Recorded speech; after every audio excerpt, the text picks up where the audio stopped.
Ne buvez pas ça. Lorsque le cri perçant d'un jeune garçon déchira l'atmosphère feutrée, personne n'aurait pu imaginer la suite des événements. C'était une après-midi baignée d'or dans les jardins suspendus de la Villa d'Argent où se tenait l'un des galas de charité les plus prisés de la ville. Un lieu où le cliquetis cristallin des flûtes de champagne se mêlait au rire discret et où des silhouettes en robes de soie et costumes sur mesure flottaient entre les arrangements floraux opulents. Mais pour Adem, un garçon à la peau d'ébène d'à peine 12 ans, ce monde n'était qu'une vitrine inaccessible.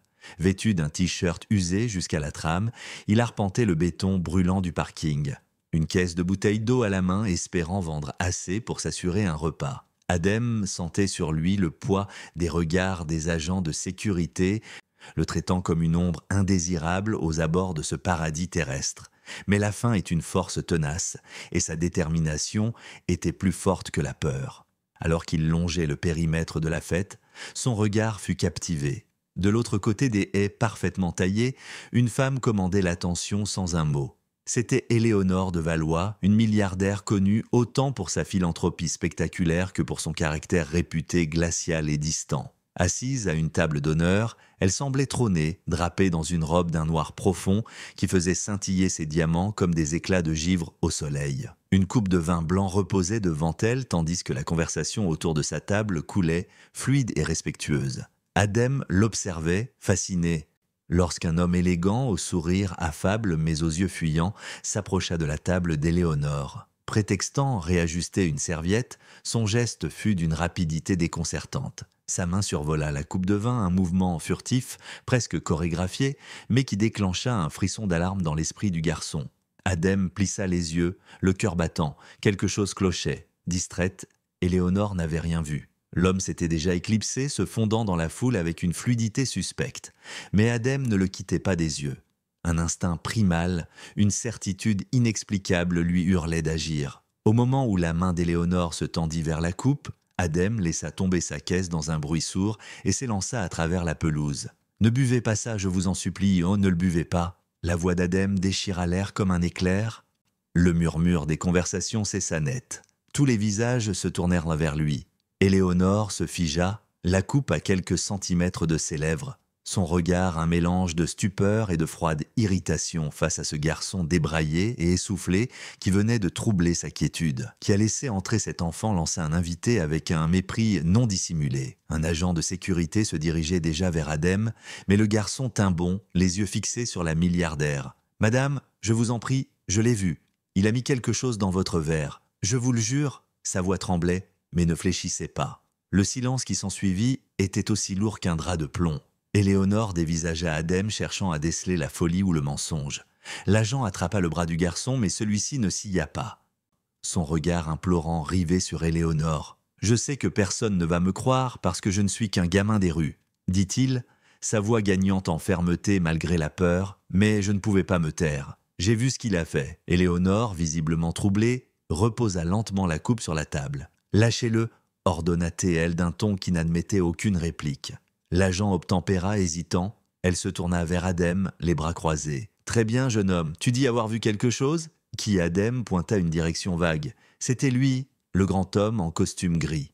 Il a fait semblant de ranger votre table pendant que vous parliez. » Les murmures reprirent de plus belle, mais l'homme avait disparu. Éléonore pinça les lèvres, méfiante. Pourtant, la sincérité brute dans le regard d'Adem l'empêchait de balayer son histoire d'un revers de main. « Qu'on me trouve cet homme, » ordonna T.L. à un autre agent, « et faites analyser cette coupe. » Sur le champ, l'atmosphère de l'événement avait basculé. La légèreté festive avait cédé la place à une tension palpable. Adem resta là, tremblant mais résolu, sachant qu'il avait fait le bon choix, même si le monde entier doutait de lui. Éléonore, silencieuse, fixait la coupe comme une énigme mortelle.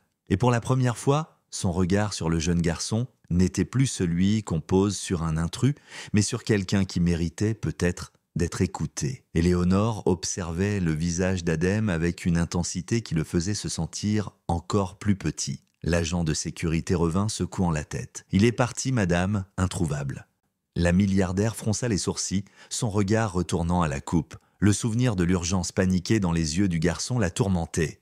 Il y avait dans son acte désespéré une vérité qu'elle ne pouvait ignorer.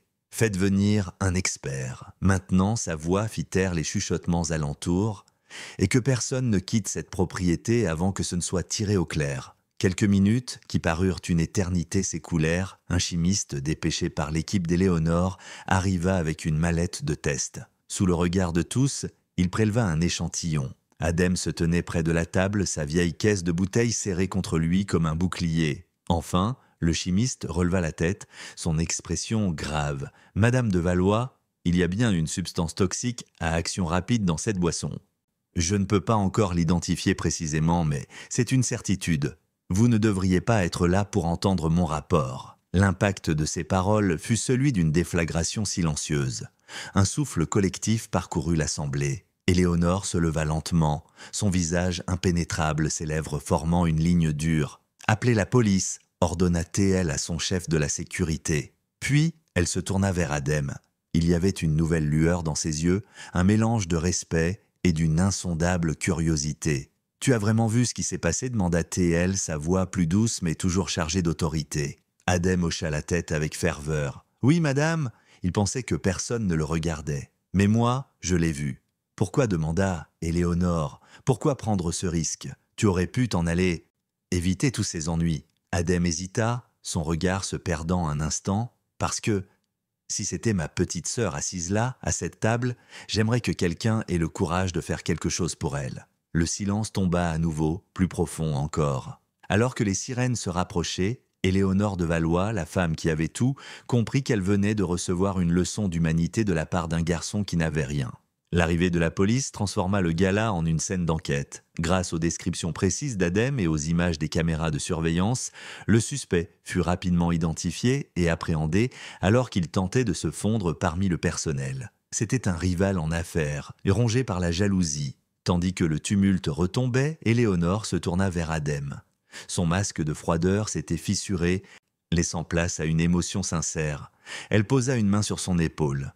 « Tu m'as sauvé la vie aujourd'hui » dit-elle, sa voix vibrante. « Je ne l'oublierai jamais. » Elle l'interrogea sur sa vie, sur sa petite sœur, Aya, et sur leur combat quotidien pour survivre. Adem répondit avec une simplicité désarmante, racontant les nuits difficiles et les journées passées à espérer. Éléonore l'écouta, et pour la première fois depuis des années, elle se sentit touchée au plus profond de son être. Cet enfant, avec son courage et sa dignité, lui rappelait une vérité qu'elle avait oubliée dans sa tour d'ivoire. « Adem, dit-elle, son regard intense, tu as fait preuve d'une noblesse que beaucoup de gens ici ne connaîtront jamais. Tu m'as sauvé la vie. À mon tour de changer la tienne. Toi et ta sœur n'aurez plus jamais à vous soucier du lendemain. » Dans les jours qui suivirent, la promesse d'Éléonore devint réalité.